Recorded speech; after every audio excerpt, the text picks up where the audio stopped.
pagpapala. Ang balitang ito ay may sensitibong nilalaman tungkol sa karahasan na maaaring makaapekto sa ilang manonood, lalo na sa kabataan. Pinapayuhan po ang mga magulang at nakatatanda na gabayan ang mga bata sa panonood. DepEd, DILG, pinaigting ang seguridad sa mga paaralan matapos ang sunod-sunod na karahasan laban sa mga guro at estudyante. Pinaigting ng Department of Education o DepEd ang pagpapatupad ng mas mahigpit na seguridad sa lahat ng paaralan bunsod ng sunod-sunod na karahasang pinasasangkutan ng mga guro at estudyante sa iba't ibang panig ng bansa.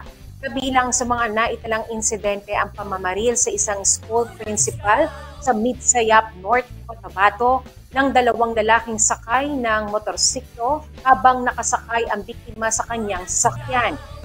Ang pagpatay sa isang guro ng grade 11 na estudyante sa Palapagan, Lanao del Sur noong August 4 dahil umano sa bagsak na grado at ang pamamaril ng isang 18 taong gulang na lalaki sa kanyang 15 anyos na dating kasintahan sa loob ng classroom sa Nueva Ecija noong August 7. Maring kinundena ng DepEd ang mga insidente at nakipag-ugnayan na sa mga otoridad para sa agarang paghuli sa mga salarin.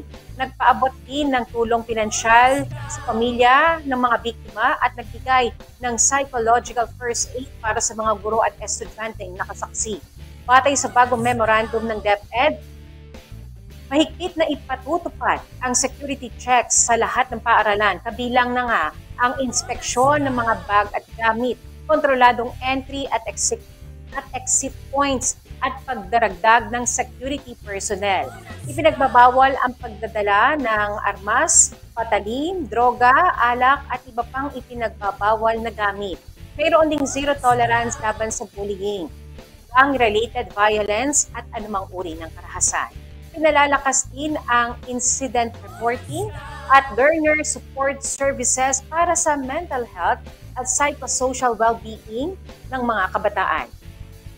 Itinatakda rin ang mas malapit na koordinasyon sa mga lokal na pamahalaan at Philippine National Police at ang pagbuo ng localized school safety plans at contingency protocols.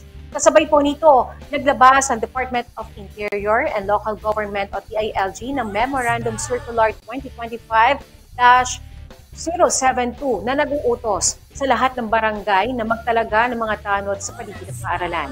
Layunin nitong pamahalaan ang trapiko sa oras ng pasok at uwian, magsagawa ng pagpapatrolya sa loob at paligid ng paaralan, mag-monitor ng banta sa seguridad at agad iulat ang anumang insidente sa pulisya.